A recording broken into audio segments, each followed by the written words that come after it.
तो कल हम लोगों ने बात करी थी कुछ रिलेशंस के बारे में। ड्रिफ्ट स्पीड का फॉर्मूला बोलो जल्दी। dd is equal to small E capital E tau by M. Small E क्या होता है? कैपिटल ई इलेक्ट्रिक फील्ड का रिलेशन बताओ v की टर्म्स में v बाय m, ठीक है। फिर हम लोगों ने देखा था एक रिलेशन पढ़ा था हम लोगों ने कि there is a relation between I and drift speed. Bina की स्पेलिंग बोलो। dd e and a। e क्या है? Small A capital small. Perfect. उसके बाद हम लोगों ने बोला था there is a relation between current density and drift speed. Yes sir, क्या बोलो? j this is equals to v d e n। जो a था वो इधर आ गया बस। पहले i इक्वल्स टू v ना था, v में से i निकाला इधर। करंट डेंसिटी स्केलर है या वेक्टर है? वेक्टर है। करंट डेंसिटी की डायरेक्शन बोलो, अलोंग द डायरेक्शन फॉर्मूला बोलो। I by a perpendicular. I by a perpendicular किसके अलोंग लेके चलोगे? जो करंट जा रहा है उसके परपेंडिकुलर एरिया क्रॉस सेक्शन लेना है। बात समझ में आई? फिर याद करो हम लोगों ने Ohm's law in vector form पढ़ा था। Ohm's law in vector form क्या कहता है? क्या रिलेशन था? It's a relation between E and J। E क्या है? Electric field. J क्या है? Current density. E equal to rho into J। रोजे नहीं होते जो मुस्लिम लोग करते हैं, तो ऐसे याद करो ना, E इक्वल टू रोजे। रो बेसिकली क्या होता है? रो क्या होता है? रेजिस्टिविटी। J क्या होता है? Current density. चलो जल्दी देखिए, अब यहाँ पे स्टार्ट कर रहे हैं हम लोग। कुछ इंपॉर्टेंट फॉर्मूले है वो लिख देते हैं, फिर उनके ऊपर एप्लीकेशन बात करने वाले। इधर देखो बच्चों, ड्रिफ्ट स्पीड का फॉर्मूला सभी बच्चे बोलेंगे। E मैग्नीट्यूड में बात कर रहा हूं बच्चों। अच्छा, what is the relation between tau and temperature? Tau and temperature, tau is inversely proportional to at constant temperature. क्या किसी भी कंडक्टर के लिए टाउ सेम रहने वाला है? क्योंकि टाउ किसकी प्रॉपर्टी है? मटेरियल की। Eight constant temperature tau will remain. ध्यान रखना ये। हां चलो आ जाओ। तो हमने बोला I इक्वल टू वीना, I इक्वल टू वीना, वीना V E N A। और फिर हम लोगों ने J का फॉर्मूला भी देखा। J का फॉर्मूला क्या है? V E N। फिर हम लोगों ने बात करी थी यहाँ पर अगर ड्रिफ्ट स्पीड में ड्रिफ्ट I का फॉर्मूला है वीना, देखो V E N। यहाँ पर ड्रिफ्ट स्पीड रख दो बच्चों, जल्दी रखो। तो I का फॉर्मूला क्या बन गया? I this is equal to E tau by M into E into N into A। चलिए देखो यहाँ से क्या रिलेशन आया, सभी बच्चे रिप्लाई करेंगे। E square N tau A E M। E square N tau A E by M। E की वैल्यू बोलो V बाय, और E को थोड़ा और स्पेसिफाई करना है, वैसे कर लो। ये कंडक्टर है जिसकी लेंथ L है, इसके क्रॉस हमने एक पोटेंशियल डिफरेंस लगा दिया, तो इलेक्ट्रिक फील्ड कितना सेटअप हो गया बच्चों? V बाय, बोलो नहीं है? चलिए तो यहाँ पे रखो बच्चों। तो यहाँ से देखिए क्या बना, I this is equal to N E square tau into A into V by M into L। अब ये रिलेशन समझ बच्चे, बेसिकली क्या बोला गया? Eight constant temperature. अगर हम टेंपरेचर को कांस्टेंट कर दें, टेंपरेचर कांस्टेंट कर दूं, ध्यान से देखो, N पे कोई फर्क नहीं पड़ने वाला, E कोई चेंज नहीं आने वाला। बेसिकली N क्या है? N और जो टाउ होता है ना, N tau are the property of material. These are the property of material। यानी एट कांस्टेंट टेंपरेचर ना तो N पे फर्क पड़ने वाला है ना टाउ पे फर्क पड़ने वाला है। Area of cross section change होगा नहीं, लेंथ चेंज होगी नहीं, तो बेसिकली हम क्या कह सकते हैं कि ये सारा का सारा टर्म क्या है बच्चों? कांस्टेंट। तो I is directly proportional to V। Basically यही ओम्स लॉ है। ओम्स ने क्या बोला कि किसी भी कंडक्टर के अक्रॉस अगर मैं पोटेंशियल डिफरेंस सेट कर देता हूं eight constant temperature and pressure, तो बेसिकली जो करंट है वो डायरेक्टली प्रोपोर्शनल होगा किसके? V के। इस डायरेक्टली प्रोपोर्शनल के साइन को हटा के हमने एक कांस्टेंट से रिप्लेस किया था, that is 1 by r। I this is equal to 1 by r into V। अब ये 1 by r की वैल्यू देखो, तो r की वैल्यू क्या है यहाँ से? R this is equal to V by I। और I क्या? R क्या है बच्चों? रेजिस्टेंस। जल्दी बताओ, ऑन इंक्रीजिंग V, अगर मैं V को इंक्रीज कर रहा हूँ तो रेजिस्टेंस पे क्या फर्क पड़ने वाला है? सारे सभी बच्चे बोलो। I को इंक्रीज कर रहा हूँ तो पक्का ना? गलत है। रीजन सुन, देख I is directly proportional to V ना। अगर V इंक्रीज होगा तो I भी इंक्रीज होगा। यहाँ पे v को इंक्रीज कर, v के इंक्रीज होने से i सेम है क्या? नहीं भाई, i भी तो चेंज हो रहा है। और जितने फैक्टर से v बढ़ेगा, डायरेक्टली प्रोपोर्शनल है बच्चे, जितने फैक्टर से v बढ़ने वाला उतने फैक्टर से, तो ये रेशियो अल्टीमेटली क्या रहने वाली है? सेम। देख ऐसे समझ कि मान लो r की वैल्यू 1/2 थी, v की वैल्यू 1, i की वैल्यू 2, मैंने v को डबल कर दिया, तो v को डबल करके i भी तो डबल हो जाएगा क्योंकि डायरेक्टली प्रोपोर्शनल है। तो v की वैल्यू को कर दो 2, तो i की वैल्यू कितनी हो जाएगी? 4, तो 2/4 अभी भी रेशियो 1/2 है। तो ये चीज याद रख कि r is independent of v and i। ये देखने में लगता है कि v और i पे डिपेंड करता है, बट r कैसा है? इंडिपेंडेंट है। तो अगर r इंडिपेंडेंट, और ये याद रखना बच्चों, हम बेसिकली 3 एलिमेंट्स के बारे में बात करने वाले, एक रजिस्टर, एक अगले आप कुछ दिनों के बाद पढ़ने वाले कैपेसिटर, और एक 2 महीने के बाद पढ़ने वाले इंडक्टर। तो ये रजिस्टर, कैपेसिटर और इंडक्टर, ये हमारे इलेक्ट्रिकल इंस्ट्रूमेंट्स के सबसे इंपॉर्टेंट पार्ट्स होते हैं। तो याद रखो, ये जो R, जैसे R के बारे में बात करेंगे ना, ऐसे कैपेसिटर के बारे में बात करने वाले, और ऐसे ही हम लोग इंडक्टर के बारे में बात करने वाले। तो सबसे पहली बात, R is independent of V and I। तो बात ये आती है कि सर अब ये R पे डिपेंड किस पे करता है। तो ध्यान से देखो, डायरेक्टली प्रोपोर्शन के साइन को हटाया था हमने, डायरेक्टली प्रोपोर्शन का साइन ये था। तो यहाँ पे 1/r की वैल्यू क्या होगी? 1/r की वैल्यू है n e² tau m/l। तो 1/r की वैल्यू बनी ना, 1/r की वैल्यू देखो यहाँ से क्या बनी? n e² tau a/ml। तो r की वैल्यू बोलो क्या आ गई? तो r की वैल्यू आ गई ml/n e² tau × a।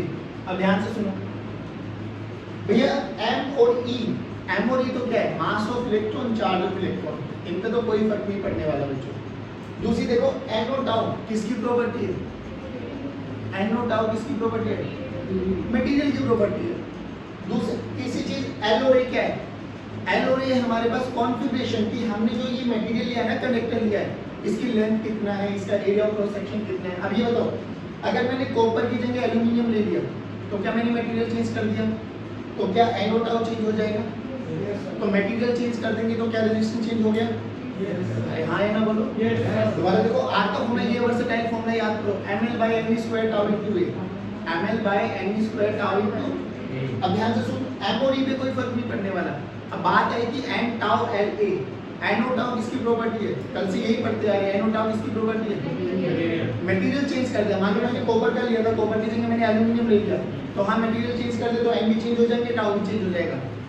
दूसरी चीज L देखो, मान लो ये जो कंडक्टर लिया था पहले 1 मीटर का था, अब मैंने 2 मीटर का कंडक्टर ले लिया, एरिया ऑफ क्रॉस सेक्शन मान लो 1 मिलीमीटर का स्क्वायर था, अब मैंने उसको 2 मिलीमीटर का स्क्वायर कर दिया, तो बेसिकली मैंने एरिया चेंज कर दी, उसकी लेंथ चेंज कर दी। तो बेसिकली मैं क्या कह रहा हूँ कि L और A उसकी कॉन्फ़िगरेशन है, मटेरियल की कॉन्फ़िगरेशन, कि आप मटेरियल कैसा लेके चल रहे हो। N और टाउ उस मटेरियल की प्रॉपर्टी है कि आपने कौन सा मटेरियल चूज किया। तो रेजिस्टेंस किन दो फैक्टर पे डिपेंड किया है यहाँ से, एक तो मटेरियल और एक उसकी कॉन्फ़िगरेशन। और तीसरा सबसे इंपॉर्टेंट फॉर्मूला, जो सबसे इंपॉर्टेंट चीज है, जो कि हम लोग 9th 10th में नहीं पढ़ते, that is flow of current. कि अगर इसी कंडक्टर में करंट की डायरेक्शन भी चेंज कर दूंगा ना, तो भी रेजिस्टेंस चेंज हो जाता है। मान लो कॉपर का लिया मैंने, ये कॉपर का ही कंडक्टर है, एरिया ऑफ क्रॉस सेक्शन भी सेम है, लेंथ भी सेम है, बट जो करंट पहले ऐसे फ्लो कर रहा था, अब मैंने ऐसे सर्कमफेरेंशियली उसको मूव करा दिया, तो भी मेरे लिए रेजिस्टेंस की वैल्यू चेंज हो जाएगी। तो रेजिस्टेंस तीन फैक्टर्स पे डिपेंड करता है, मटेरियल, कॉन्फ़िगरेशन क्या है उसकी, और तीसरा फ्लो ऑफ अच्छा एक चीज और बोलो, ध्यान से देखो, ये L/A तो कॉन्फ़िगरेशन था मटेरियल का, ये n और टाउ क्या है? Property of material. तो इस वाले फैक्टर को हम लोगों ने कांस्टेंट से रिप्रेजेंट कर दिया बच्चों, जिसको हम बोलते हैं rho. Rho is what? Resistivity of material. अब ये बताओ रो में क्या क्या है? देखो रो की वैल्यू देखो, रो क्या हो गया? m/n e² × tau. देखो रेजिस्टिविटी किन पे डिपेंड कर रही है? n पे डिपेंड कर रही है और टाउ पे डिपेंड कर रही है, और n और टाउ किसकी प्रॉपर्टी है? तो रेजिस्टिविटी भी किसकी प्रॉपर्टी है? क्या इसमें लेंथ और एरिया ऑफ क्रॉस सेक्शन आ रहा है? लेंथ और एरिया ऑफ क्रॉस सेक्शन आ रहा है? मेरी बात सुनो, मैं क्या समझा रहा हूँ। देखो ये है मेरे पास एक कंडक्टर, ठीक, इस कंडक्टर के मैंने 2 टुकड़े कर दिए, मान लो एक टुकड़ा ये कर दिया और एक टुकड़ा ये कर दिया।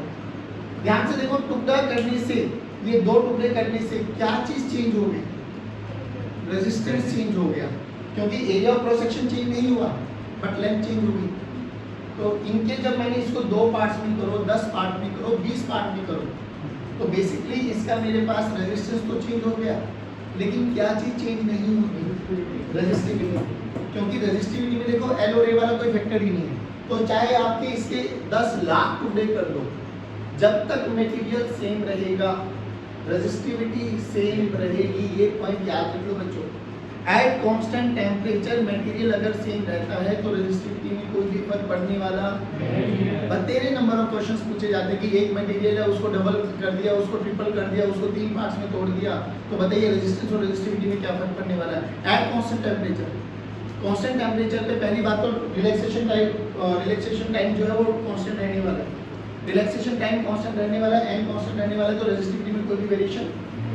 तो resistivity is the property of material. हाँ, material change, resistivity change, but किसी भी मटेरियल की रेजिस्टिविटी कांस्टेंट टेम्परेचर पे क्या रहने वाली है? बात समझ में आनी चाहिए इसको।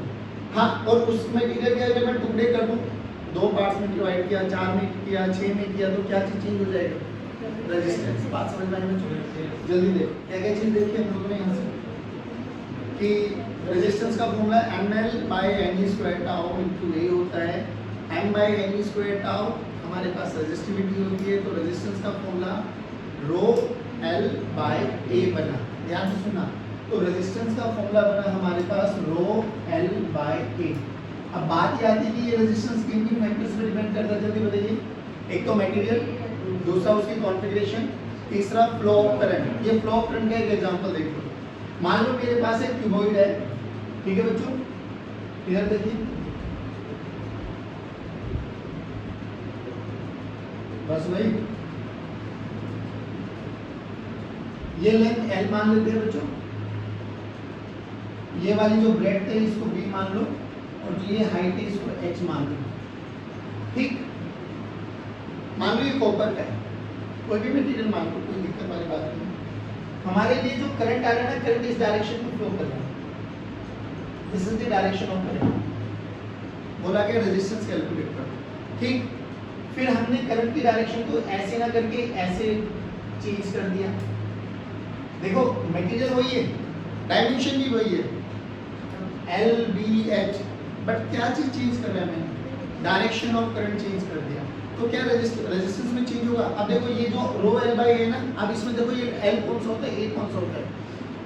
जो ये L होता है ना, ये L लेंथ होती है बच्चों along the direction of current, कि जिस डायरेक्शन में करंट फ्लो कर रहा है ना, आपको वो कंडक्टर की लेंथ लेनी है। जैसे ये वाला करंट फ्लो कर रहा है, तो लेंथ क्या हो जाएगी? L। जब करंट ऐसे फ्लो करेगा तो आप लेंथ क्या हो जाएगी? H। बात समझ में आई? एक चीज और देखो, फिर बात आई ये area of cross section. Area हमेशा वो लेना है जो perpendicular to the flow of current, यानी जब करंट ऐसे फ्लो कर रहा है ये वाला, तो ये वाला फेस का एरिया आएगा। अरे बोलो भाई, क्योंकि ये वाला फेस तो परपेंडिकुलर होगा, और जब करंट ऐसे आएगा तो ये वाला फेस परपेंडिकुलर हो जाएगा। जल्दी बोलो। तो पहले वाले केस के लिए रेजिस्टेंस का फॉर्मूला बोलो। रो तो मटेरियल की प्रॉपर्टी है, वो तो सेम रहेगा चाहे करंट कैसे भी डायरेक्शन में फ्लो करा हो आप।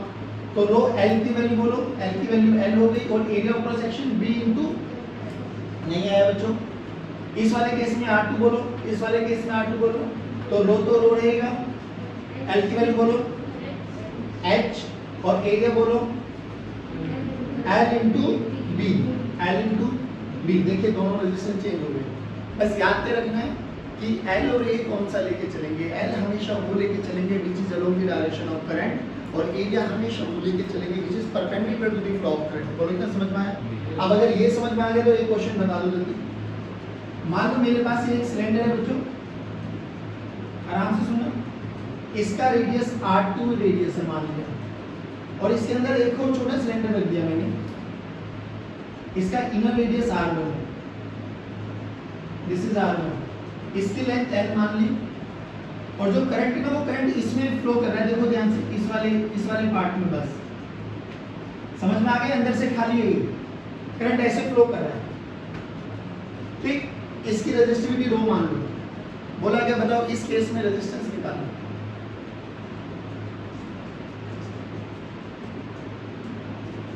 रेजिस्टेंस कैलकुलेट करो, ऐसे क्या देख रहे हो भाई? सारे मैथ्स वाले बच्चे बैठे हैं। Very good, rho L by pi r2 square minus pi r1 square. Basically मुझे ये एरिया ऑफ क्रॉस सेक्शन चाहिए। नहीं आया समझ में? बोलो भाई। सिलेंडर को बाहर से देखोगे तो ऐसे तो दिखाई देगा। तो बेसिकली एक सर्कुलर पार्ट है, इसका एरिया कितना हो जाएगा? पाई r स्क्वायर। तो बड़े वाले का एरिया कितना हो जाएगा? पाई r2 का स्क्वायर। और अंदर वाले का, लेकिन इसमें तो करंट फ्लो कर ही नहीं रहा, तो मुझे तो ये वाला एरिया चाहिए। तो बड़े वाले में से छोटे वाले एरिया को माइनस कर दो, तो नेट एरिया आ गया मेरे पास। तो रेजिस्टेंस क्या हो जाएगा बच्चों? रो लेंथ देखो L बाय पाई कॉमन ले लो, R2 का स्क्वायर माइनस R1 का स्क्वायर। जल्दी बताओ आया नहीं आया समझ में? पक्का? अब इसी क्वेश्चन को आप लोग ट्राई करना कि अगर मैं करंट की डायरेक्शन इस डायरेक्शन में ना रखी, इसको सर्कमफेरेंशियली इसको मूव करा रहा हूं, ऐसे मूव कराया करंट। अब बताओ रेजिस्टेंस क्या होने वाला है? सोचना इस क्वेश्चन, अच्छा क्वेश्चन कि करंट अब ऐसे ना जाके ऐसे ऐसे मूव कर रहे हैं, तो अब नेट रेजिस्टेंस कितना हो जाएगा? बात समझ में? क्या आप डायरेक्ट अप्रोच लगा सकते हो या आपको स्मॉल एलिमेंट लेके करना पड़ेगा? ठीक है, आइए अब एक चीज बताता हूँ आपको। एक फ्रस्टम देखें, बाल्टी, और ये सबसे इंपॉर्टेंट है। मैं कह रहा हूँ जो नीट की तैयारी कर रहा है वो रिजल्ट याद कर लेना, जो जेई की तैयारी कर रहा है उसके लिए प्रोसेस याद करना बहुत इंपॉर्टेंट है। बोला गया ये एक फ्रस्टम है,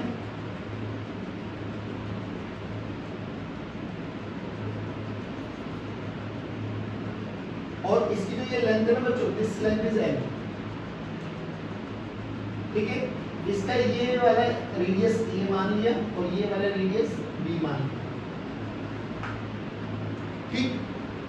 रेजिस्टिविटी रो मान ली, और जो करंट फ्लो कर रहा है वो करंट ऐसे फ्लो कर रहा है बच्चों, यानी इसमें पूरे में करंट आई फ्लो कर रहा है। बोला कि इसका रेजिस्टेंस कैलकुलेट करना, ठीक। मैं करा देता हूँ, रिजल्ट याद रख लो तो कोई मुश्किल नहीं है। रिजल्ट बोलो, रो का मतलब आर का फॉर्मूला क्या होता है? रो एल बाय ए, ठीक है ना। तो रो एल बाय ए, ए क्या होगा इसका? अभी देखो रिजल्ट याद कर लो, ए इंटू बी, स्टैंडर्ड रिजल्ट है। अब इसका प्रूफ देखते कि प्रूफ कैसे करते हैं। सिंपली क्या करना है, जैसे जैसे आप करंट फ्लो कर रहे हो, जैसे जैसे आप आगे बढ़ते जा रहे हो, ध्यान से देखो। बेसिकली ये फर्स्ट टर्म है, तो अगर इस बाल्टी के मैं छोटे छोटे टुकड़े करूं तो क्या आपको नहीं लगता ये डिस्क वाली फॉर्म में आने वाली है? ये छोटी छोटी डिस्क बनने वाली है। तो हम क्या करेंगे कि यहाँ से x पे जाके एक dx की डिस्क ले लो।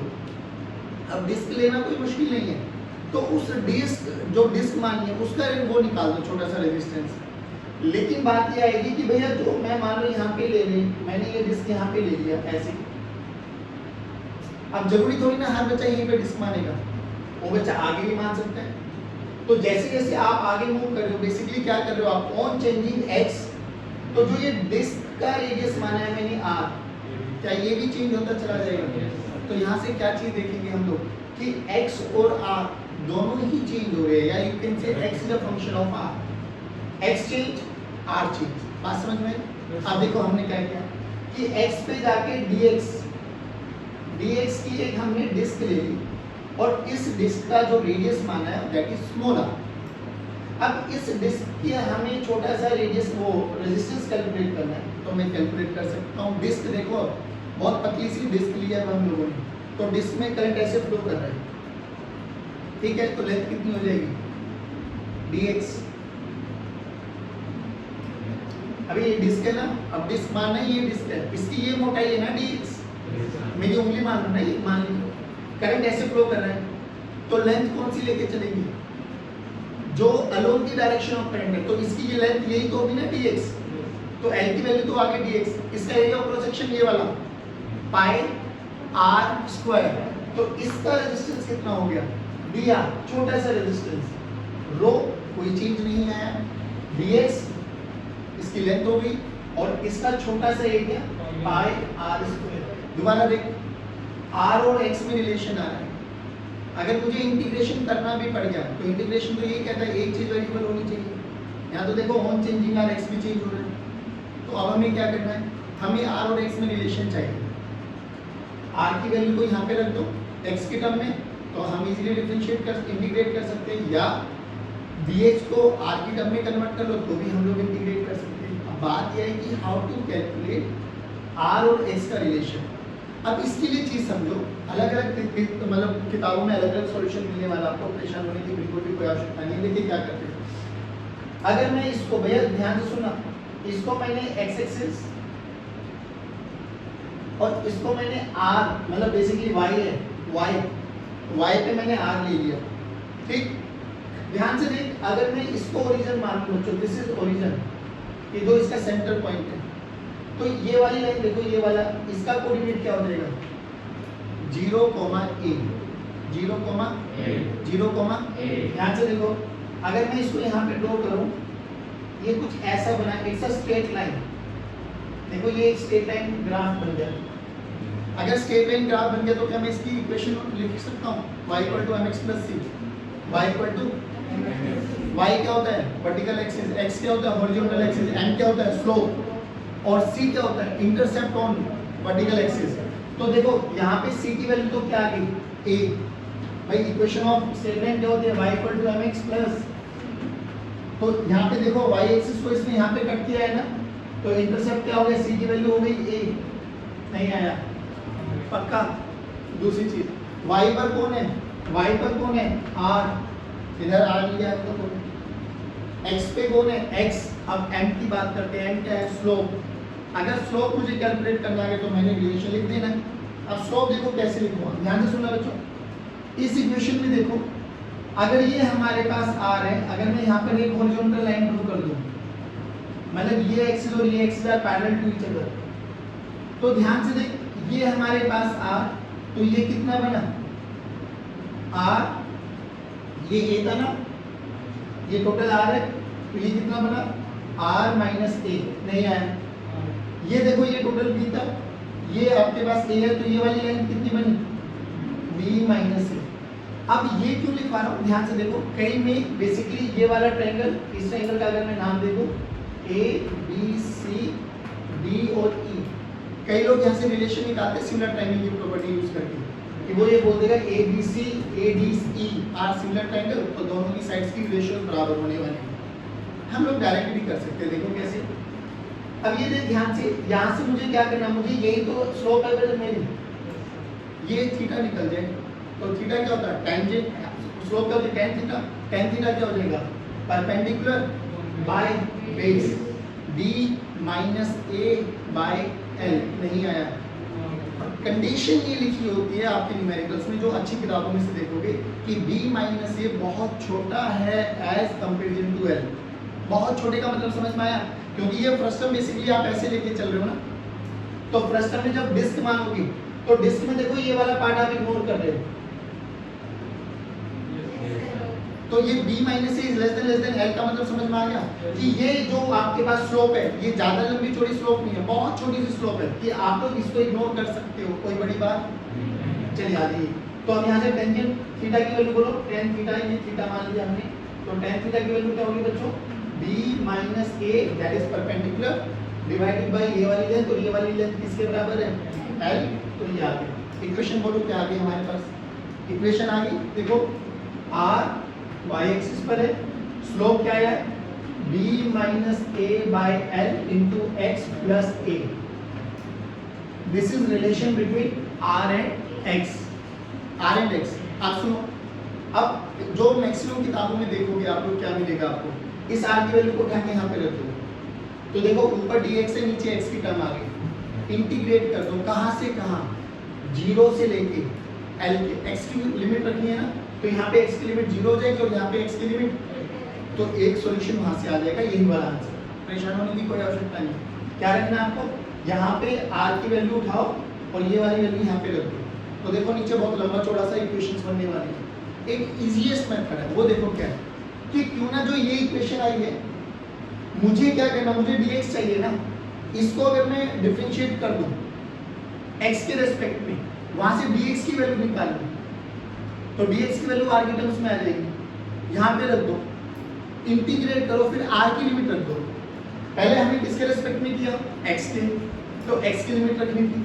अब इसको मैंने क्या किया, इस dx को r की टर्म में कन्वर्ट करना है, तो फिर r की लिमिट हो जाएगी। तो करो एक बार इसको डिफरेंशिएट करो, dr by dx, जल्दी बोलो, dr by dx b minus a as it is divided by n, x का with respect to x 1 plus ये एक कांस्टेंट टर्म है तो 0। तो यहाँ से dx की वैल्यू देखो क्या आ गई, dx की वैल्यू क्या आ गई बच्चों, अरे बोल लो भाई, dx की वैल्यू क्या आ गई, l into dr divided by b minus a, सही बोला, यहाँ पे रखो। तो dr की लिमिट देखो क्या आ गई, रो dx की वैल्यू रखो l dr divided by pi r square into b minus a, ठीक। अब लिमिट पुट करनी है r की, देखो ध्यान से, r की लिमिट क्या है, x की वैल्यू को 0 पुट करो, एक बार x की वैल्यू को 0 पुट करो 0, तो r की वैल्यू है। अब x की वैल्यू को l पुट करो b, तो r की लिमिट कहां से कहां, a से b रखो बच्चों, r की लिमिट रखो यहाँ पे a से लेके b। अब देखो कुछ चीज कैंसिल आउट हो रही है तो कर दो, नहीं हो रही तो छोड़ दो।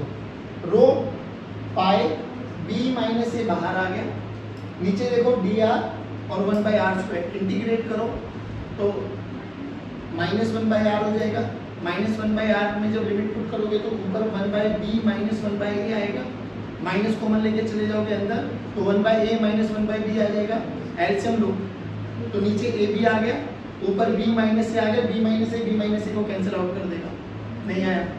तो देखो रो l divided by pi b into a, यही आंसर है जो हम लोगों का ये आएगा।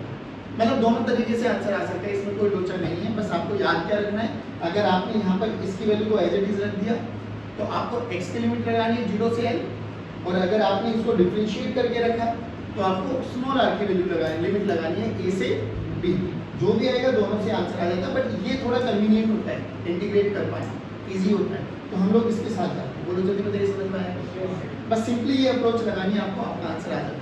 चलो अब बात करते हैं वेरिएशन ऑफ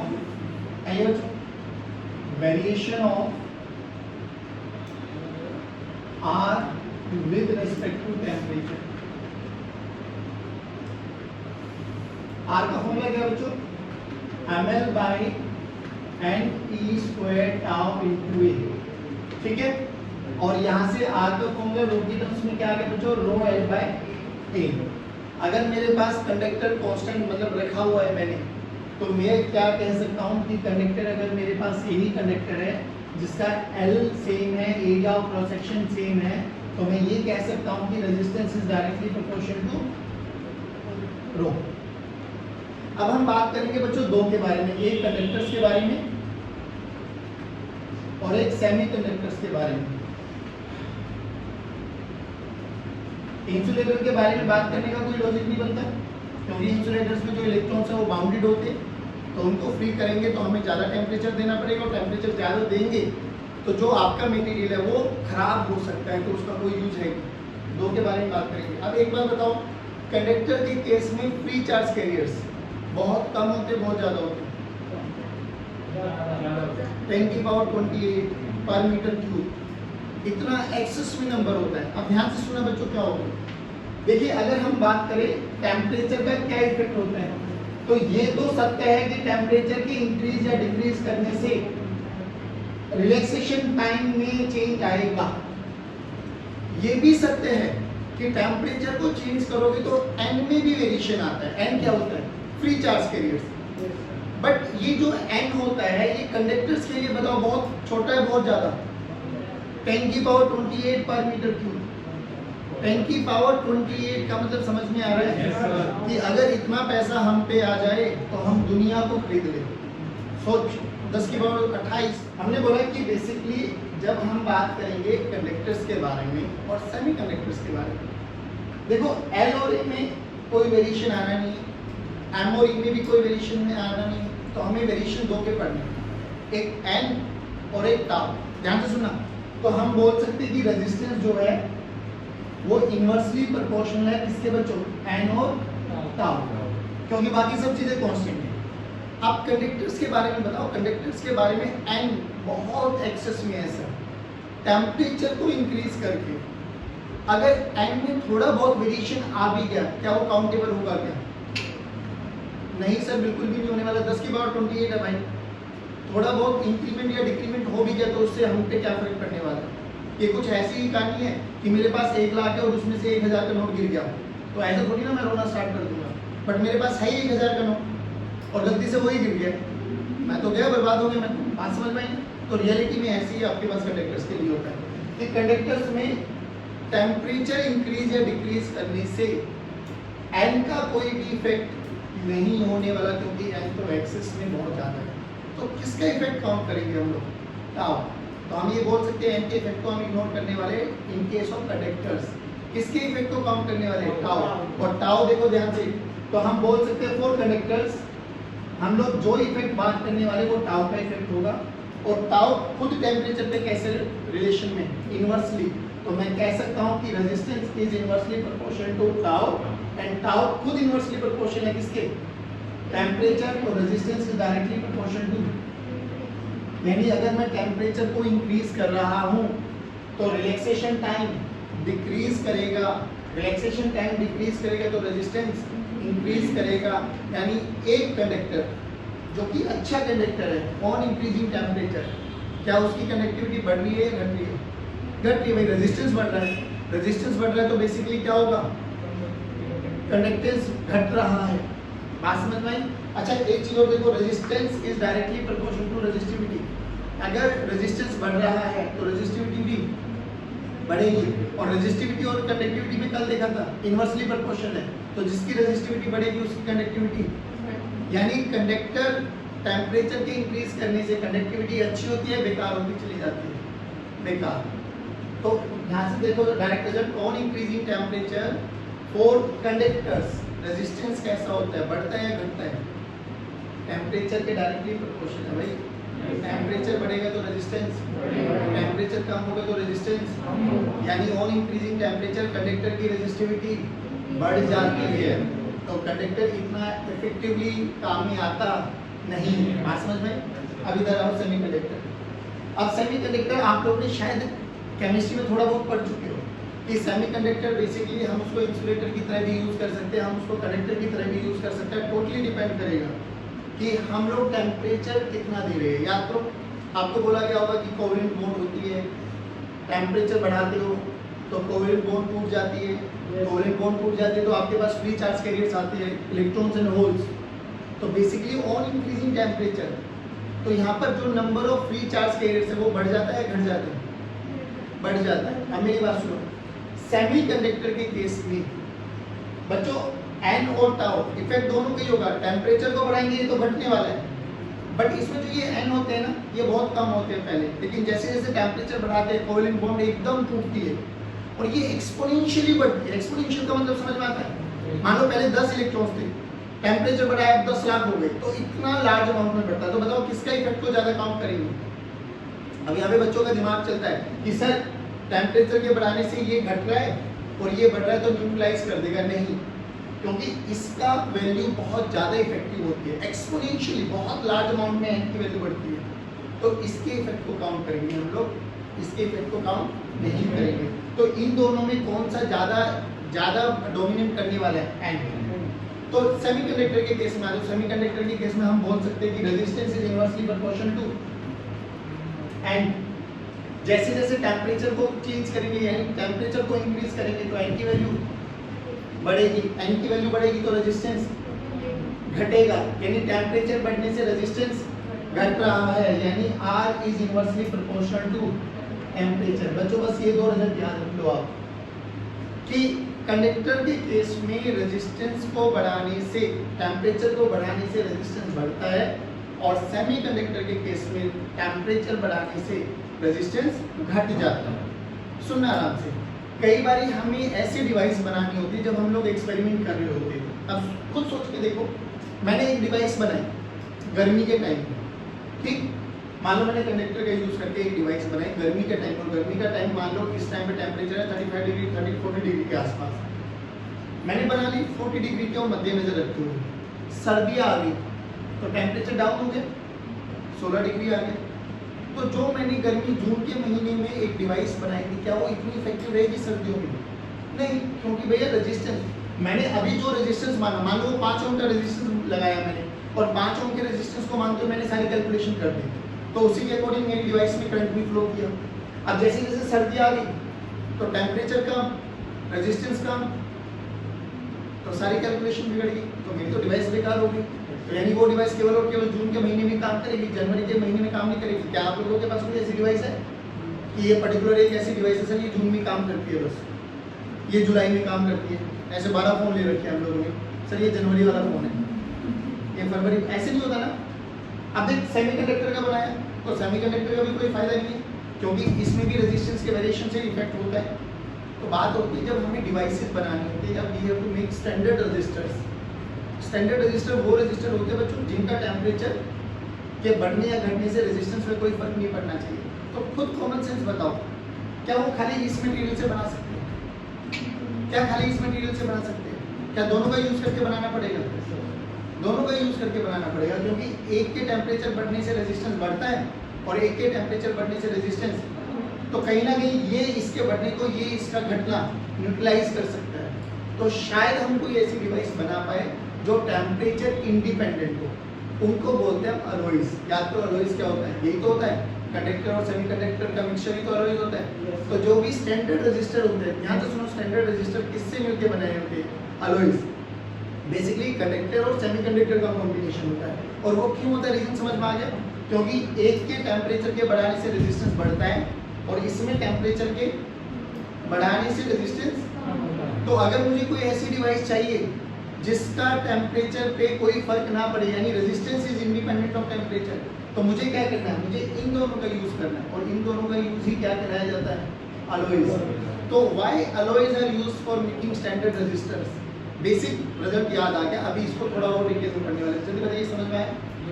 पक्का? चलो एक बात बताओ, मान लो मेरे पास टेम्परेचर 0 डिग्री सेल्सियस है और इस समय जो रेजिस्टेंस है ना बच्चों मेरे पास वो R0 है, ठीक है? टेम्परेचर है या इनिशियल टेम्परेचर कुछ भी मान लो, इसमें हल्का सा वेरिएशन कराया dt का। dt basically change in temperature, बहुत छोटा सा वेरिएशन कराया। कंडक्टर्स के बारे में बात कर रहा हूँ, तो क्या ये वैल्यू सेम रहेगी या चेंज हो जाएगी? चेंज हो जाएगी। तो मैंने उस चेंज को माना dr। dr समझो क्या है? dr is nothing but change in, हाँ, चेंज इन रेजिस्टेंस। इधर देखो dt क्या है? Change in temperature. अच्छा एक बात बताओ, कितना रेजिस्टेंस में चेंज आया है, कितना नहीं आया है, क्या उसके लिए मुझे इनिशियल रेजिस्टेंस पता होना चाहिए? तभी तो मैं एनालाइज कर पाऊंगा कि भैया चेंज कितना हो गया। मान लो मेरे पास पैसा आ जाए कि भैया इतना पैसा, अभी कोई भी प्रॉफिट या लॉस कैसे मेजर करते हो आप लोग? पहले इनिशियली पता तो कि पहले था कितना, पता लग रहा है जितना आया उससे पहले उतना रखा हुआ है, तो फायदा क्या होगा? तो देखो बेसिकली क्या करते हैं हम लोग, जो ये चेंज इन रेजिस्टेंस होता है ना, ये दो फैक्टर्स पे डिपेंड करता है। एक कि आपके पास इनिशियली रेजिस्टेंस कितना है, R0 कितना है, और दूसरा कि आपने कितना टेम्परेचर को चेंज किया है। दोनों को मर्ज करो तो basically change in resistance is directly proportional to R0 into dt। या इस R0 को ना R0 ना बोल के ना R इनिशियल बोलो, थोड़ा और फील आ जाता है। R इनिशियल बोलो, इनिशियल टेम्परेचर, इनिशियल रेजिस्टेंस जो भी है, ठीक। अब जो ये डायरेक्टली प्रोपोर्शन के साइन को हटा के ना अपन एक कांस्टेंट लिखते हैं, and that constant is known as your temperature of या thermal coefficient of resistance. Alpha से रिप्रेजेंट होता है बच्चों, dr is equal to alpha. अब देखो देखने में सेम है, ये डायरेक्टली प्रोपोर्शनलिटी का साइन है और ये अल्फा है, टेम्परेचर कोएफिशिएंट या thermal coefficient of temperature resistance, alpha ri into dt। देखो बच्चों, अब रियलिटी में क्या होता है? रियलिटी में तो अल्फा भी वेरी करता है on increasing temperature. Temperature increase करोगे अल्फा में भी वेरिएशन आता है। बट जो ये वेरिएशन आता है ये 10 की पावर -2 10 की पावर -3 बहुत छोटा है वेरिएशन आता है। तो हम लोग इसको 98-99% न्यूमेरिकल्स में, इवन आपके लिए तो ये सारा का सारा 100% कॉन्स्टेंट आएगा। बट इन केस अल्फा अगर वेरिएबल आ जाए तो हमें इंटीग्रेशन की अप्रोच लगानी पड़ेगी। अभी देखो R इनिशियल हमारे पास कांस्टेंट है, तो R इनिशियल बाहर आ जाएगा। अल्फा हम कांस्टेंट मान के चल रहे हैं, ये बहुत छोटा सा वेरिएशन है तो इसमें कोई ज़्यादा रोल आने वाला नहीं, तो अल्फा भी बाहर आ जाएगा। तो बेसिकली हमारे पास चेंज इन रेजिस्टेंस किसके बराबर हो जाएगा, alpha are I into D T, यानी केवल इनका इंटीग्रेट करेंगे will get the answer. But अगर अल्फा वेरिएबल ना हुआ तो अल्फा से भी मल्टीप्लाई कर देंगे क्योंकि अल्फा भी टेम्परेचर डिपेंडेंट है। तो रियलिटी में अब देखो इसको रखो R initial R final T initial T final, जल्दी करो बच्चों। यहाँ पे क्या आ गया, R final minus R initial alpha into R initial T final minus T initial. अब देखो ये जो T final minus T initial है इसको मैं डेल्टा टी लिख सकता हूँ। Delta T is what, change in temperature. तो यहाँ से आर फाइनल देखो क्या आ गया, R final minus R initial this is equals to alpha into R initial into delta T. R initial को उधर लेके चले जाओ, आर इनिशियल को उधर लेके चले गए तो देखिए क्या हुआ हमारे पास, आर फाइनल की वैल्यू देखो, आर इनिशियल कॉमन ले लो बच्चों, 1 plus alpha into delta T. जल्दी बताओ ये समझ में आया क्या, 1 प्लस अल्फा इंटू। अब याद करो आर फाइनल क्या होता है, rho L by, R initial भी क्या होता है, रो एल बाई। तो यहाँ पे rho final L by A this is equals to rho initial L by A 1 plus alpha into delta T. L by A cancel out, तो rho final this is equals to rho initial 1 plus alpha into, ये resistivity में relation आ गया और ये resistance में relation आ गया। अब ये बात करते हैं अल्फा। अल्फा क्या है बोला था हम लोगों ने, टेम्परेचर कोएफिशिएंट बेसिकली।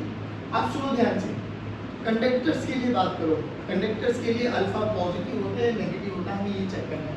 ये वाला फॉर्मूला याद कर लो, R final minus R initial alpha into delta T. ठीक, फॉर कंडक्टर्स देखो, अगर मैंने टेम्परेचर को इंक्रीज कराया तो आर फाइनल और आर इनिशियल में कौन बड़ा होगा,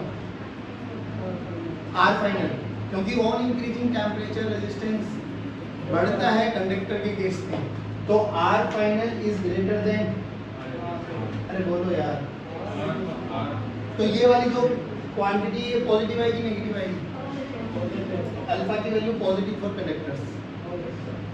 for semiconductor on increasing temperature, तो आर फाइनल और आर इनिशियल में कौन बड़ा होगा, आर इनिशियल, तो ये वाली वैल्यू कैसे आ जाएगी, तो अल्फा इज नेगेटिव 4। बात समझ में आई। अब अलॉयज के बारे में देखो, अलॉयज को हम ये बोलते हैं कि जो ये अल्फा होता है ना, अल्फा जैसे टेम्परेचर कंडक्टर्स के लिए पॉजिटिव आ गया, सेमीकंडक्टर के लिए नेगेटिव आ गया, तो फॉर अलॉयज जो ये अल्फा होता है that is negligible, approximately negligible. तभी हम ये बोलते हैं कि टेम्परेचर के वेरिएशन से अलॉयज पर कोई भी फर्क नहीं पड़ने वाला। एक लास्ट न्यूमेरिकल देख लो, उस न्यूमेरिकल के बाद क्लास को फाइनल करते हैं। ये समझ में आया। अब ये बहुत इंपॉर्टेंट रिलेशन है बच्चों, R final this is equals to R initial 1 plus alpha into delta T. ठीक है, तो रिलेशन क्या देखा बच्चों हम लोगों ने, R final this is equals to R initial 1 plus alpha into delta T. ठीक, आप सुनो, बोला ये कि हम लोगों के पास दो कंडक्टर्स है बच्चों, मतलब दो मटेरियल है, दो मटेरियल, इसका area of cross section A, इसकी लेंथ एल, इसकी जो रेजिस्टिविटी है वो रो 1 है और जो इसका टेम्परेचर कोएफिशिएंट है वो अल्फा 1 है। ठीक, इसके साथ मैंने एक और मटेरियल लगा दिया बच्चों, same area of cross section, same length, लेकिन रेजिस्टिविटी अलग, अल्फा 2 अलग। ठीक, बोला गया find out the relation between rho 1 alpha 1 rho 2 alpha 2 such that resistance is independent of temperature.